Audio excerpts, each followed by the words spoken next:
धर्मो रक्षत रक्षत, जो धर्म की रक्षा करते हैं धर्म उनकी रक्षा। एक वर्ष पश्चात हम पुनः उस संकल्प को फिर से उठा रहे हैं। 14-15 मार्च 2026 डॉक्टर अंबेडकर इंटरनेशनल सेंटर में आपका निमंत्रण है, केवल एक श्रोता के रूप में नहीं, अपितु एक सभ्यता के पुनर्निर्माण में भागीदार के रूप में।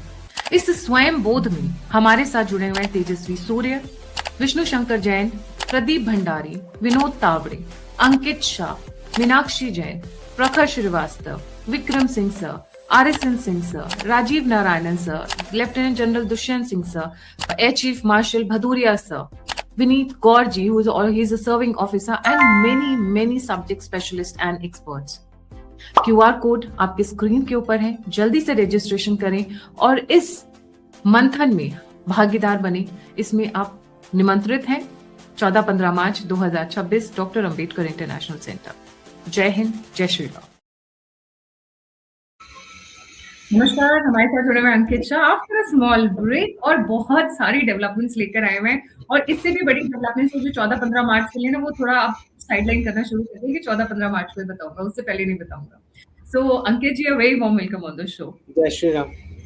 जय श्री राम। आपकी आवाज में बड़ी एनर्जी है आज, ऐसा क्या खास चल रहा है न्यूज में जो इतनी एनर्जी आई हुई है? जी नहीं, देखिए, जिस प्रकार से हम वेस्ट एशिया में भारत का एक प्रकार से पदार्पण कह सकते हैं, क्योंकि इजराइल के साथ जो हमारे संबंध रहे इतने वर्षों में, जो पिछले 5 वर्षों में बिहाइंड द कर्टन बहुत कुछ चीज़ें चल रही होंगी, लेकिन अब जो है इन पब्लिक ओपनली सब कुछ आ रहा है कि ये रिलेशनशिप कितना स्ट्रॉन्ग है। और प्रधानमंत्री जी का इस समय इजराइल में जाना और वहाँ की पार्लियामेंट, जिसको नेसेट बोला जाता है, उनको उद्बोधन करना और अपने आप में महत्व दर्शाता है कि 26 फरवरी की उस डेट को सिलेक्ट करना उस उद्बोधन के लिए, क्योंकि हमारे लिए बालाकोट का दिन कोई छोटा मोटा दिवस नहीं है। वीर सावरकर की जयंती तो है ही, लेकिन उसके अलावा बालाकोट स्ट्राइक्स अपने आप में एक जियोपॉलिटिकल टर्निंग पॉइंट हमारे रीजन के लिए आप कह सकते हैं।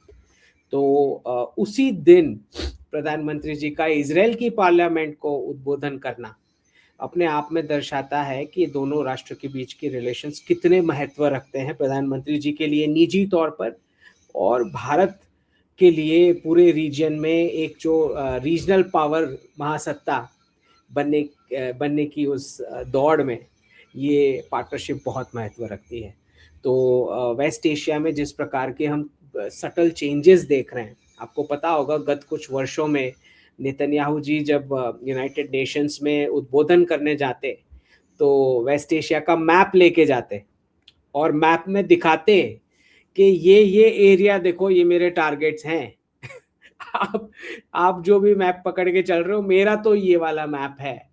तो मुझे आश्चर्य नहीं होता है, क्योंकि डी डॉलराइजेशन प्रोसेस की वजह से अमेरिका का जो एक यूनिपोलर वर्ल्ड का जो आधिपत्य था, अब वो छूट रहा है, और उसी के चलते जितने भी रीजनल पावर्स हैं वो अपना मैप लेके चलेंगे।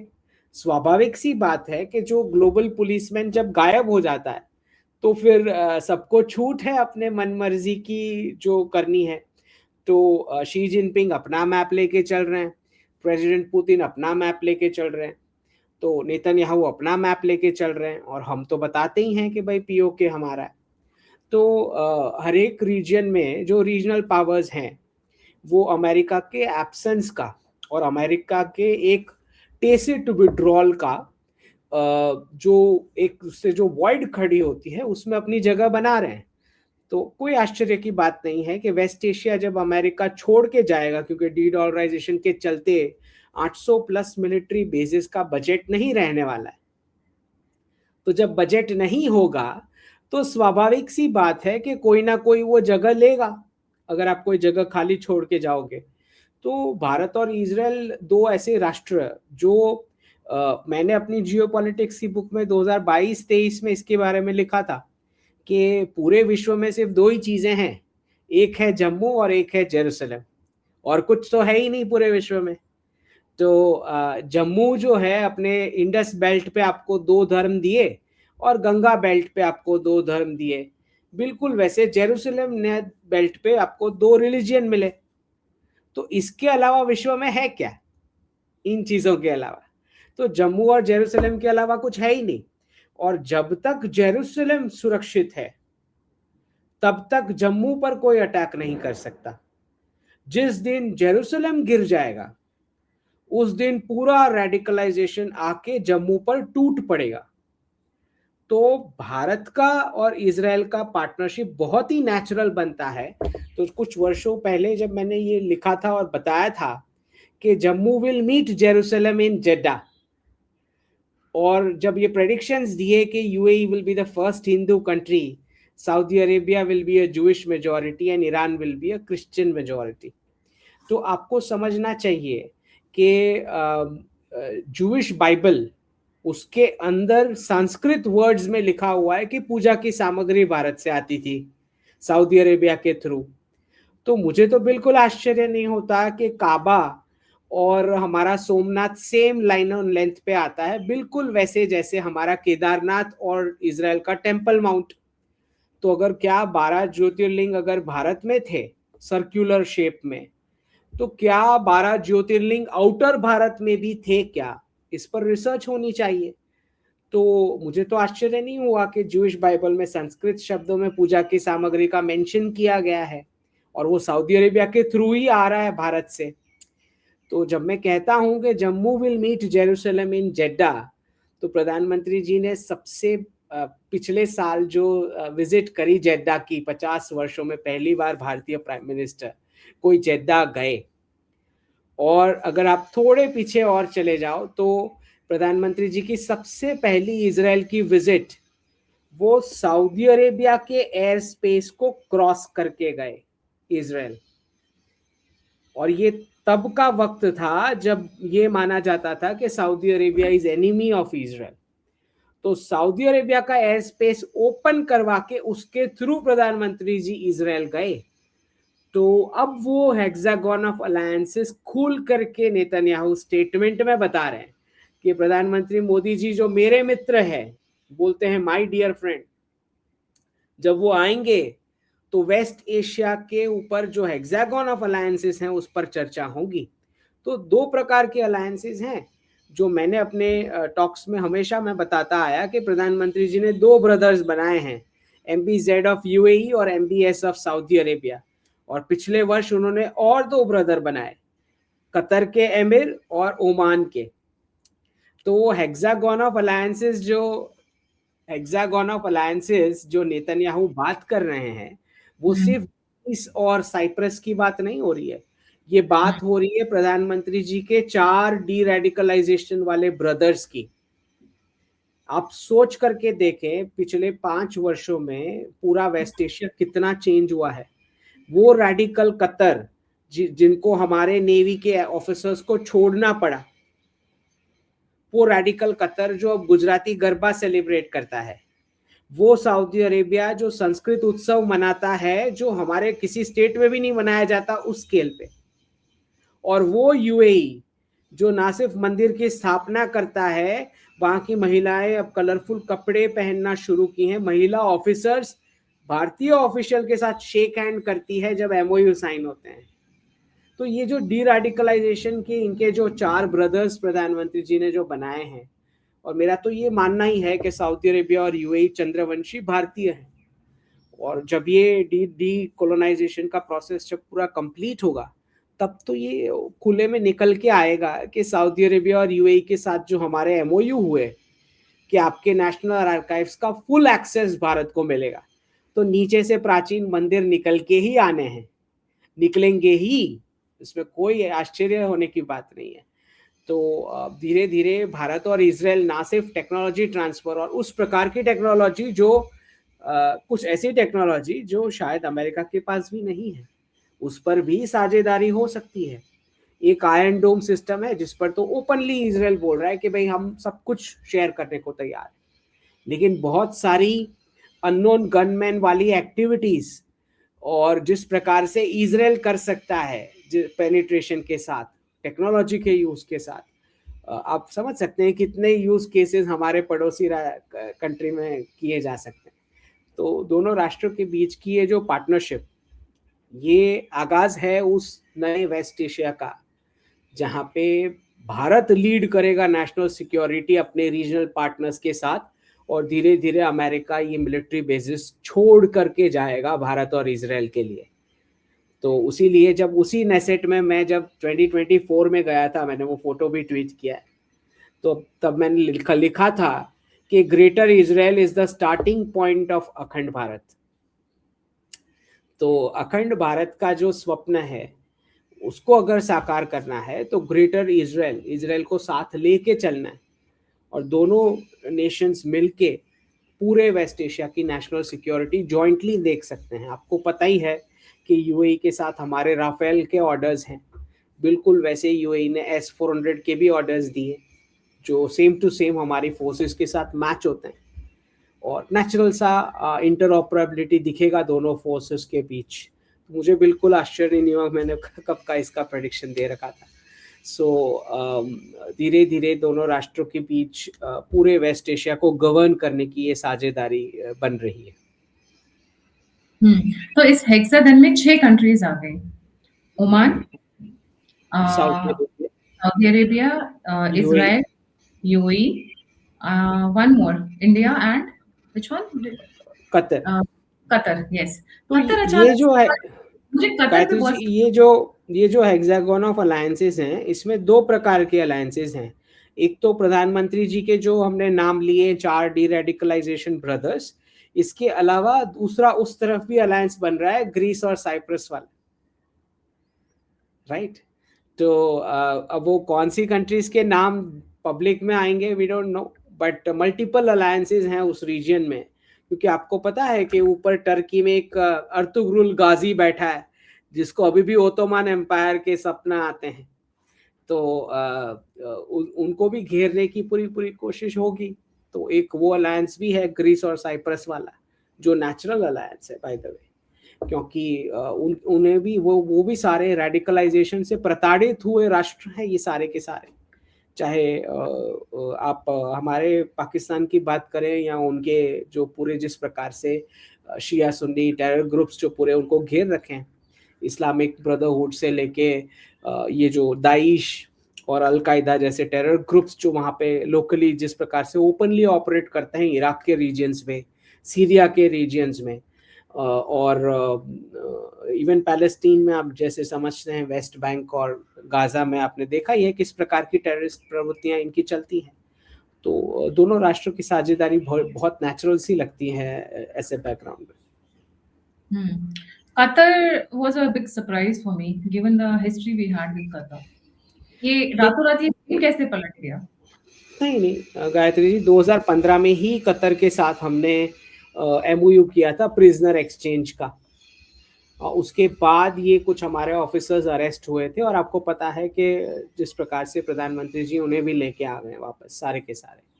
तो कतर के साथ हमारा अलायंस उस दिशा में आगे बढ़ रहा है जहाँ पे कतर छुटकारा पाना चाहता है अमेरिकी एयरबेसेस से जो कतर में है। आप समझ लें, ये सारे अलायंसेस में सारी वही कंट्रीज हैं जो अमेरिका से छुटकारा पाना चाह रही है, समझ रहे हैं। तो सब कोई बोल रहा है कि हम रीजनल पार्टनरशिप कर लेंगे, पहले इनको निकालो यहाँ से। So that is the understanding, macro level understanding.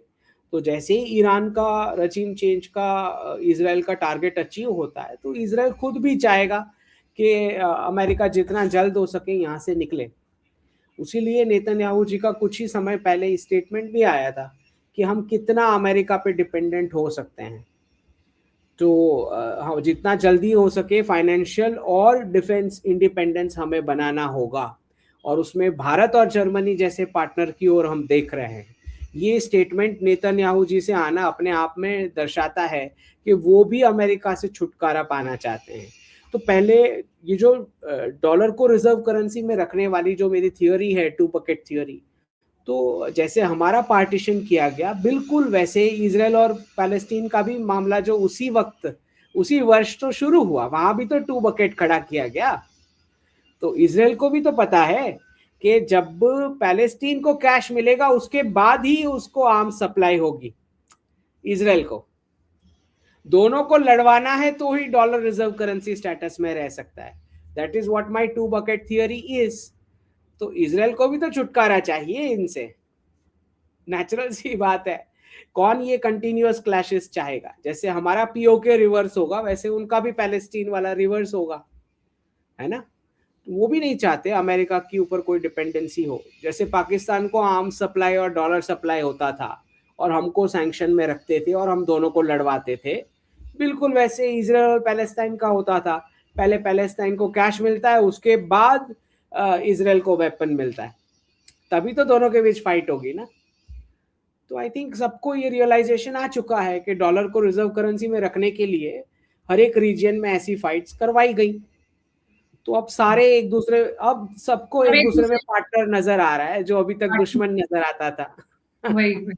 अच्छा, इसमें सबसे इंटरेस्टिंग बात ये है कि चाइना लगातार डंप करता जा रहा है डॉलर्स, रिजर्व करेंसी डंप कर रहा है। मतलब I think every second day did dump, every second day dump.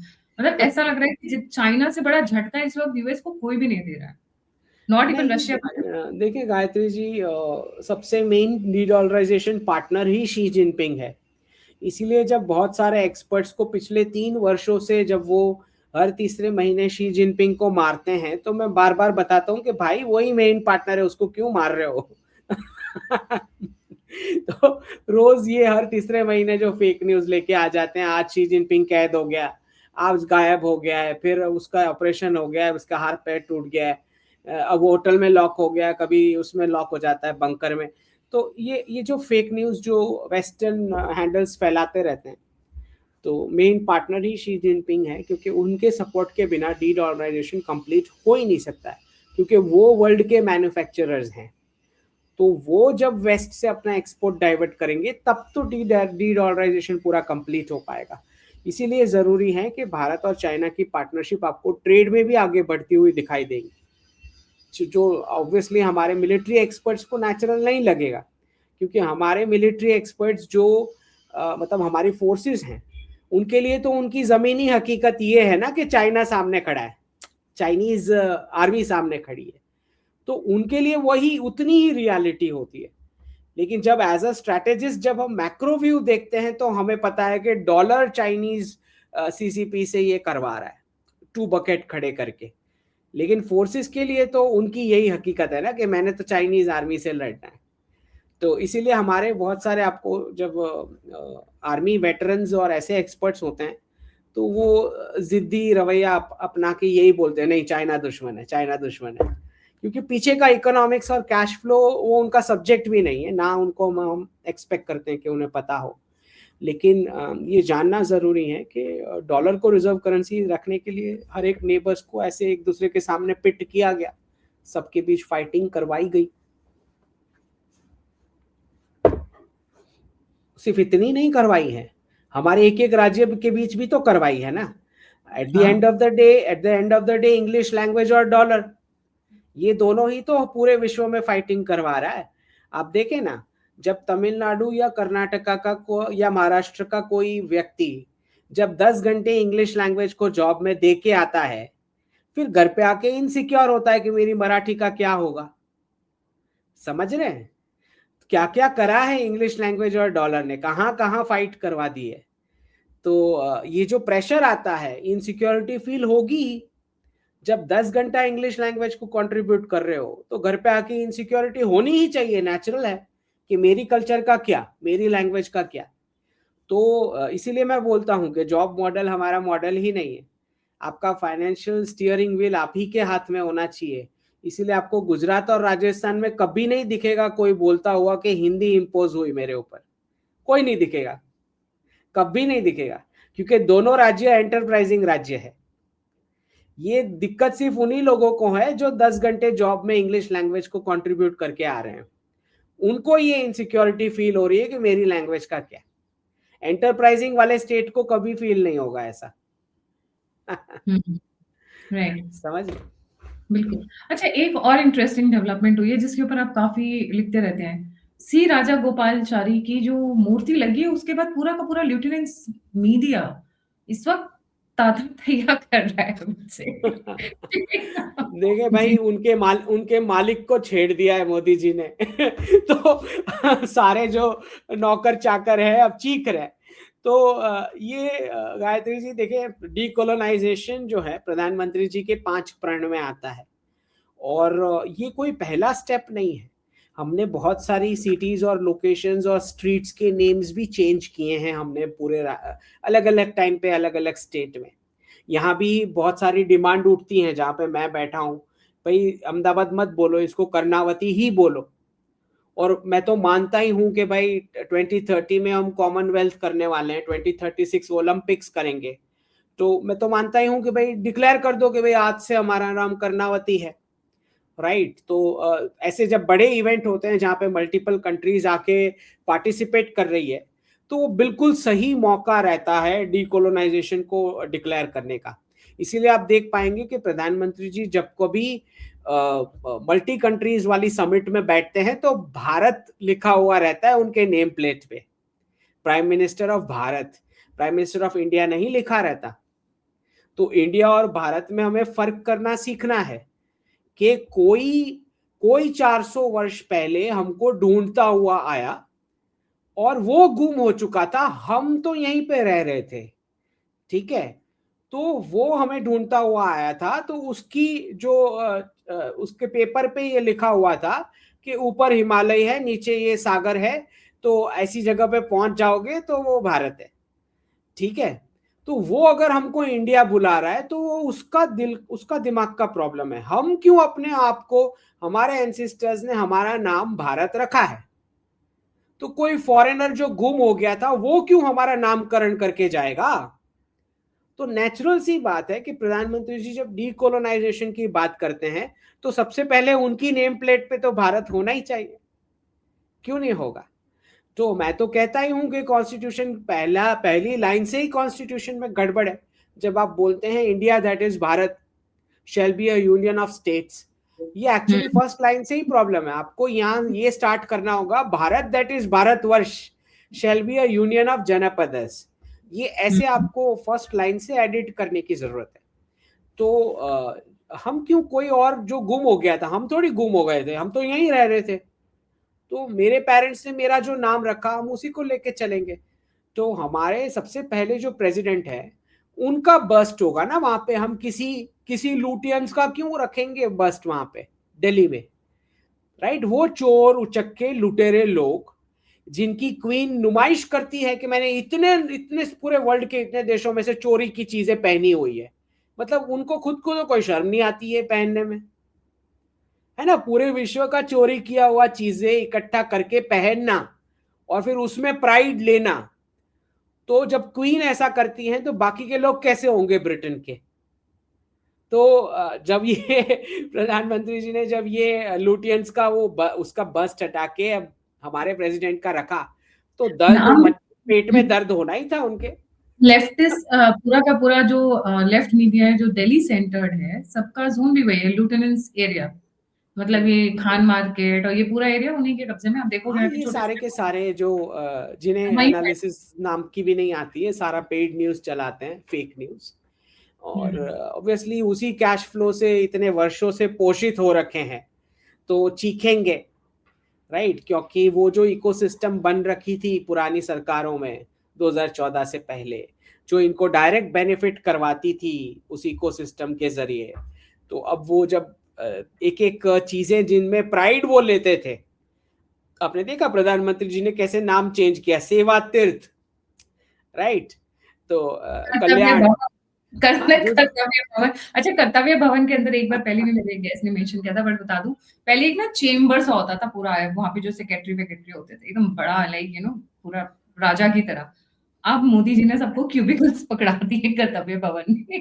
ऐसा हाँ, लग रहा है कि आपकी डंक ड्यूटीज है, आपकी ड्यूटीज हैं, आप काम करें। आप जनता से ऊपर थोड़े हैं आप। तो ये जो राजभवन करके बना के बैठे थे, ये दिखाने की कोशिश, क्योंकि ये क्लासिस्ट एटीट्यूड है ना गायत्री जी, कोलोनाइजेशन का एटीट्यूड ही क्लासिस्ट है। क्योंकि वो राजा रानी को आप झुको, that is the thought process no. Britain की रॉयल फैमिली जो है, रॉयल चोर, ये वो लोग हैं जो पूरे, जो भी उनसे मिलने आता है सबको झुकना है। नाम बिल्कुल सही रखा है आपने, रॉयल चोर। रॉयल चोर, एक हमारे यहाँ पे बिल्कुल रॉयल मूवी चोर। जेम थीफ, शायद बहुत पुरानी मूवी है, इफ आई एम नॉट हाँ। Mistaken, gem jewel thief.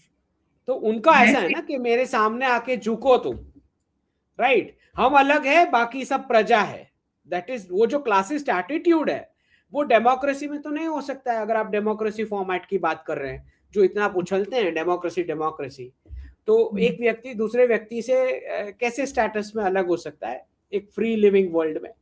तो इसीलिए जब राजभवन का कर्तव्य भवन, तो पेट में दर्द हो रहा है कि ये तो ड्यूटीज की बात कर रहे हैं, मजे करने की बात नहीं कर रहे हैं, ये प्रिविलेजेस की बात नहीं हो रही है, ये तो रिस्पॉन्सिबिलिटीज की बात कर रहे हैं प्रधानमंत्री जी। वहां पे आप एक पेन भी नहीं ले जा सकते हो और एक पेन भी बाहर नहीं ला सकते हो। हम्म, पेन ड्राइव तो बहुत दूर की बात है। It is so strict, everything is biological, you are checked while you enter and while you leave, that आप इंफॉर्मेशन आपके दिमाग में जितना स्टोर हो जाए ये उतना ही काफी है। उसके beyond you can't do anything. It is मतलब द इट्स हाइपर विजिलेंस जिसको मैं बोलूंगी। But coming to the next topic, और ईरान के एस्थेटिक्स आसपास भी चेंज हो चुके हैं। अगर आपने अंदर से देखा हो, मैंने तो विजिट किया है, उसके मैंने एस्थेटिक्स पूरे चेंज हो चुके हैं। अच्छा, मतलब अगर आप, हाँ मतलब जितनी भी हमारी इस सरकार में जितनी भी इवेंट्स होती हैं, अगर आप पीछे का बैकग्राउंड देखोगे तो आपको क्लियर कट चेंजेस दिखाई देंगे। मतलब उसमें भी पूरा डीकोलोनाइजेशन, इतनी माइन्यूट डिटेलिंग की होती है। आपको बहुत सारी मौर्यन एम्पायर की छवि दिखाई देगी, चंद्रगुप्त रिजीम का दिखेगा, गुप्ता रिजीम का। बहुत सारी एस्थेटिक्स में बड़ा अंतर है, जो पहले जैसे इवेंट्स होते थे और अब जैसे इवेंट्स होते हैं। इवन राष्ट्रपति जी जहाँ जहाँ, माननीय राष्ट्रपति जी भी जहाँ जहाँ इवेंट करते हैं, तो उनके पीछे भी जो अगर आप बैकग्राउंड देखोगे तो वो एस्थेटिक्स पूरे चेंज हो चुके हैं। सो अच्छा खासा डीकोलोनाइजेशन का वेव चल रहा है, जो सटल, जब जब हम पिक्स देखते हैं तो हमारा ध्यान नहीं जाता है, लेकिन माइन्यूट डिटेलिंग है। और प्रधानमंत्री जी जहाँ जहाँ अभी लेटेस्ट इवेंट्स भी होते हैं, हर जगह आप कैलेंडर में विक्रम संवत का इस्तेमाल करते हैं, जो बिल्कुल सटीक बैंग ऑन डीकोलोनाइजेशन का प्रोसेस है। क्योंकि अभी तक जो नेहरू के जमाने में शक संवत इम्पोज किया गया था, अब मैं उसमें नहीं पढ़ना चाहता, कोई बोलेगा कि शक संवत भी हमारा है एक्सेट्रा, मैं नकार भी नहीं रहा। मैं ये कह रहा हूँ कि बैंग ऑन डीकोलोनाइजेशन अगर करना है तो विक्रम संवत जो है उसको प्रमोट करना है।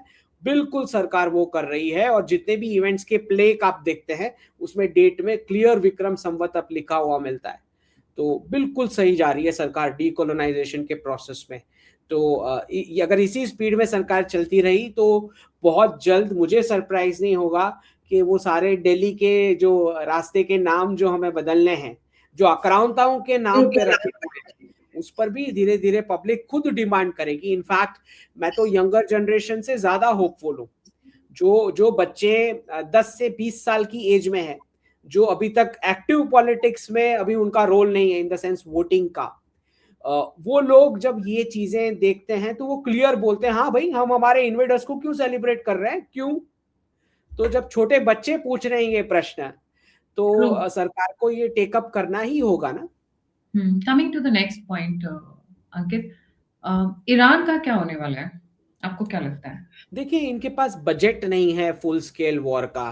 वो हमने डीडॉलराइजेशन के चलते वेनेजुएला में भी देख लिया, सिर्फ प्रेसिडेंट और उनकी वाइफ को उठाया उन्होंने, उनके पास बजट नहीं है। समथिंग लाइक ऑपरेशन सिंदूर जैसे गए, एक फास्ट एक्शन किया, मैक्सिमम 2 से 3 दिन का किया, खमेनी को वहां से हटाया and then you know back, can they afford something like that?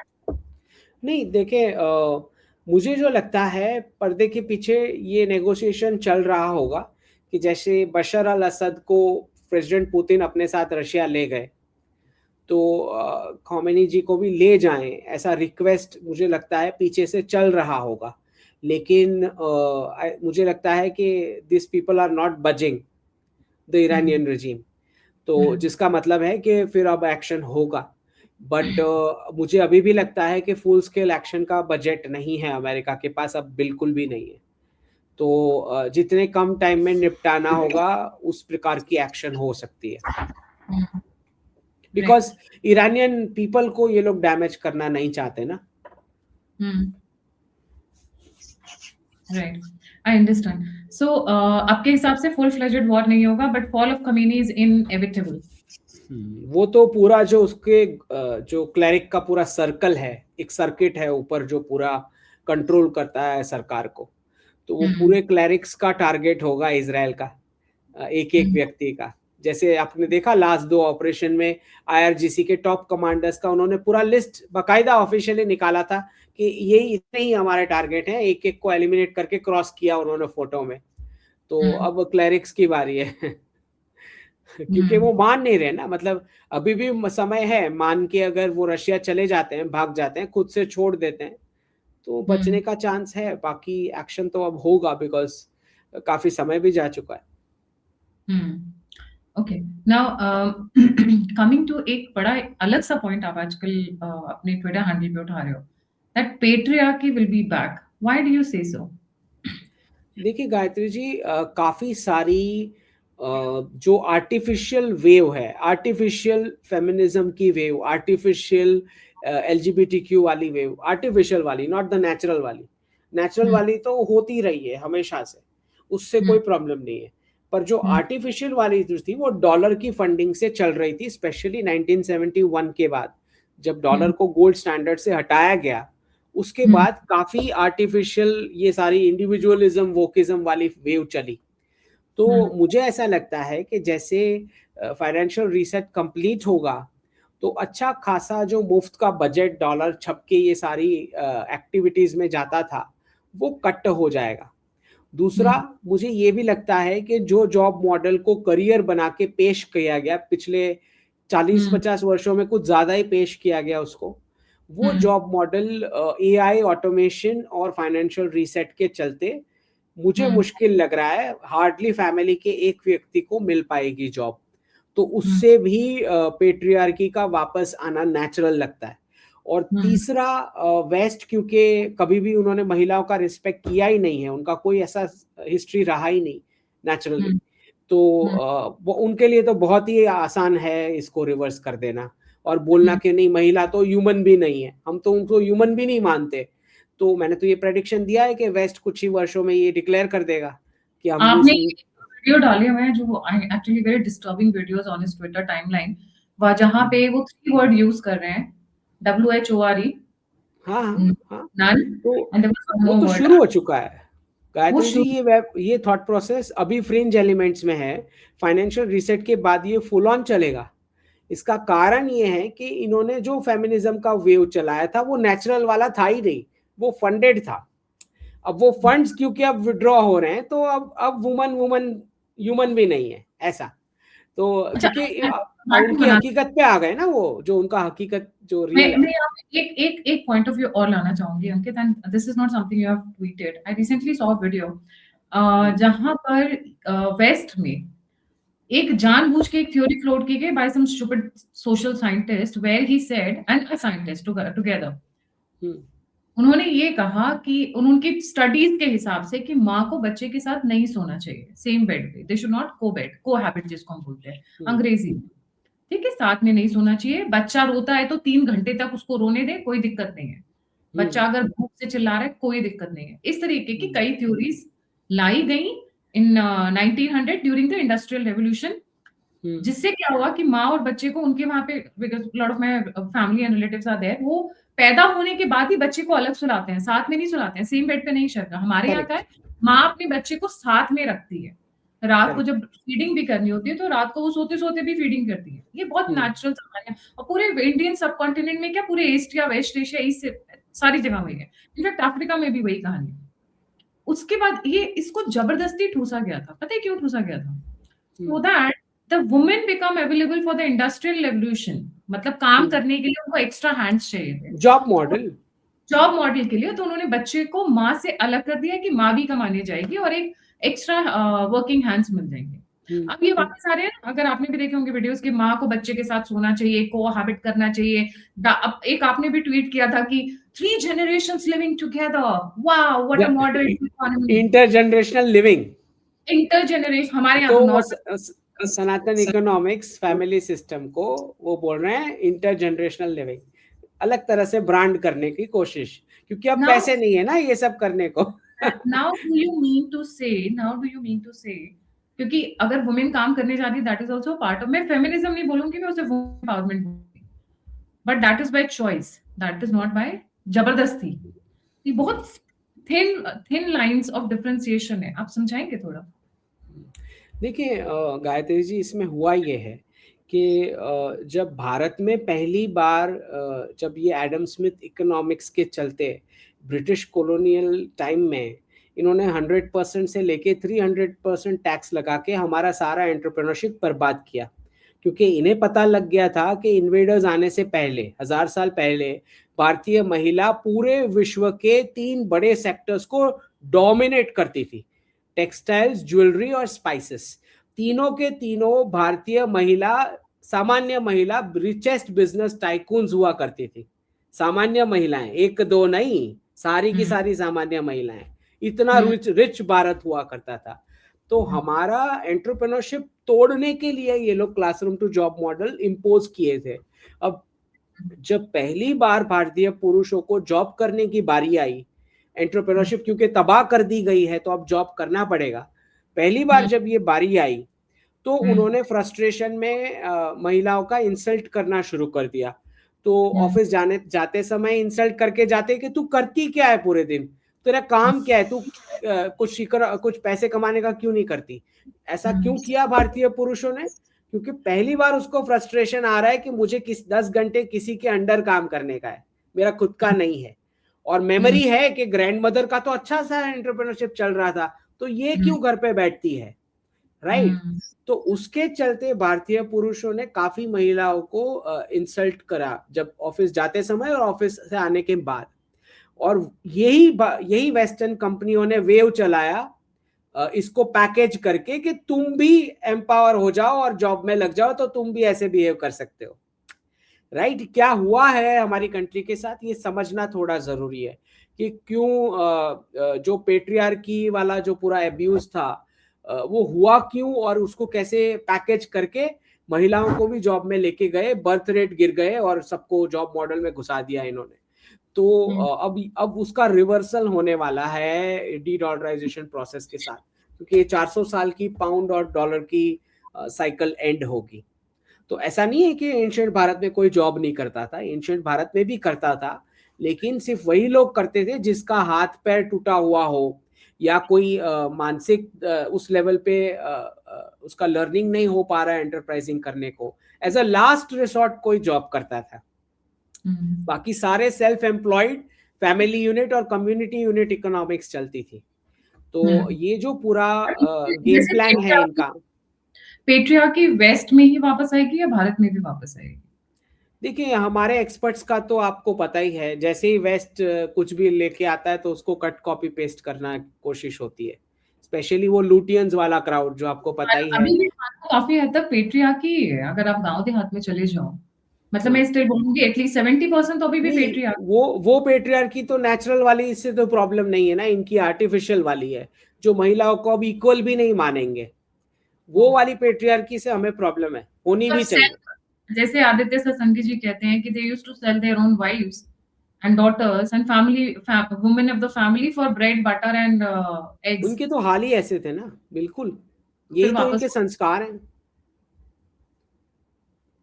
Einstein तो देखने के बाद बहुत ही ब्रूटल टाइम आ और रहा है वेस्ट में, बहुत ही ब्रूटल टाइम आने वाला है वेस्ट में, बहुत ही ब्रूटल, क्योंकि डॉलर अब छप नहीं सकता ना जैसे छप रहा था फ्रीली, तो अब वो सारे फैंसी आइडियाज अब बंद करने पड़ेंगे। आप देख रहे हैं ना प्रेसिडेंट ट्रम्प खुद क्लाइमेट, सारा डेटा चाइना वाला उन्होंने हटा दिया, लेबर एब्यूज और क्लाइमेट पोल्यूशन का ऑनलाइन।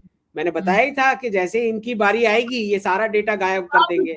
इतनी जॉब्स है ये भी हटा रहे हैं मार्केट से कि दिस जॉब, पहले तो जॉब्स का काफी आ रहा था, job scarcity, job scarcity, and then those figures are also vanishing from the आप media. खाली नैरेटिव देखो ना, इलॉन मस्क बोलता क्या है, इलॉन मस्क बोलता है किसी को सेविंग्स करने की जरूरत नहीं है, किसी को जॉब करने की भी जरूरत नहीं है, हम यूनिवर्सल बेसिक इनकम दे देंगे, हाई इनकम दे देंगे। आप नैरेटिव देखो क्या बना रहे हैं, वो किस प्रकार के क्राइसिस के लिए नैरेटिव फ्रेम कर रहे हैं, वो बहुत मतलब बुरे घर में दिन आने वाले हैं वेस्ट में, तो इससे इंडियंस को क्या सीखना चाहिए? दैट इज समथिंग वेरी नहीं, इंपॉर्टेंट। हमें इनसे कुछ भी नहीं सीखना चाहिए, हमें इनसे दूर ही रहना चाहिए। I agree. ये पागल लोगों से हमें दूर रहना चाहिए। कोई हमको बोल रहा है कि मुफ्त का पैसा मिल जाएगा, जीवन गुजार लो, we have to stay away from this guys. और हमें हमारा एंटरप्रेन्योरशिप और स्किल डेवलपमेंट जो प्रधानमंत्री जी बोलते हैं उसी पे फोकस करना चाहिए। बट मैं अपने व्यूअर्स से स्टिल मैं कहूंगी तो सिर्फ हम। इतना बोलूंगा गायत्री जी कि हम्म, अगर आप पिछले 30-40 वर्षों के जो भी बिलियनर्स मिलियनर्स भारत में हुए, अगर आप उनका बैकग्राउंड पढ़ोगे तो आपको पता लगेगा कि उनकी मदर, उनकी वाइफ और उनकी सिस्टर की सेविंग्स में से उन्होंने बिजनेस स्टार्ट किया था। एग्री। 90% of them. तो एग्जैक्ट। बहुत क्लियर बात है कि जिस प्रकार की लड़की आपके घर एंटर करेगी वो तय करेगी कि कितनी जनरेशन को जॉब का इंटरव्यू देना पड़ेगा। उसके इन्फोसिस संस्कार तय करेंगे कि ने कितनी कितनी जनरेशन को जॉब करना पड़ेगा। अपने गहने गिरवी रखे थे फॉर मिस्टर जो भी हो, मैं उनका नाम, I don't like that man, sorry, because I know a lot more than the public knows and I would not like to insult him publicly. But Sudha Murthy ने अपने सारे गहने गिरवी रखे थे, तब इन्फोसिस स्टार्ट हुआ था। एंड शी गेव अप हाँ, her career and everything, right? तो that was the sacrifice she made. Infosys जो है, that is not because of him. Infosys जो है, that is because of Sudha Murthy. People should not forget that. She took charge of the family and everything. भारतीय हमारे तो entrepreneurship और self employment के ही संस्कार थे। ये लोग एग्जैक्ट। लेके आए जॉब मॉडल बाहर से, एडम स्मिथ कहीं से लेके आ गया कि भाई सबको जॉब करना है। राइट। बट हैट्स ऑफ, ये बात आप सही कह रहे हैं। आपके घर में कौन सी महिला आती है, लक्ष्मी आती है। आप ये, मैं ये बोलूंगी कुछ एक, हाँ, एग्जाम्पल्स ऐसे आजकल आ रहे हैं जहाँ पे भाई लड़कियां भी आजकल 30 मार खा निकल रही हैं, but they are very French elements. Do not generalise any gender by all of these.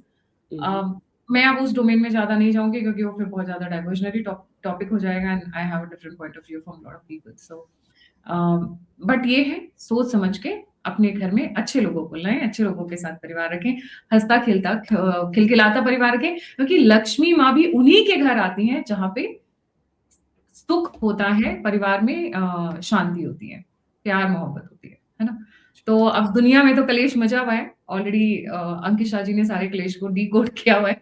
देखते हैं अभी कहाँ जाएगा, बट हाँ, Bharat to be the bright spot on the world map. जी। तो चले। 15 से 15 March 2026 doctor Ambedkar international centre, QR code right on the screen. जो लोग किसी कारणवश नहीं आ पा रहे हैं, वो इनके सेशन को स्पॉन्सर करना चाहते हैं, किसी और सेशन को स्पॉन्सर करना चाहते हैं, क्योंकि सेशन वाइज पोस्टर्स बहुत जल्दी रिलीज होने वाले हैं, तो आप उन्हें स्पॉन्सर कर सकते हैं। आप मुझे हेल्प करना चाहते हैं, मदद करना चाहते हैं इस मुहिम में, तो आप दिए हुए नंबर और यूपीआई पे मुझे कंट्रीब्यूट कर सकते हैं। इसी के साथ जय हिंद, जय श्री राम, हर हर महादेव। जय हिंद। जय हिंद।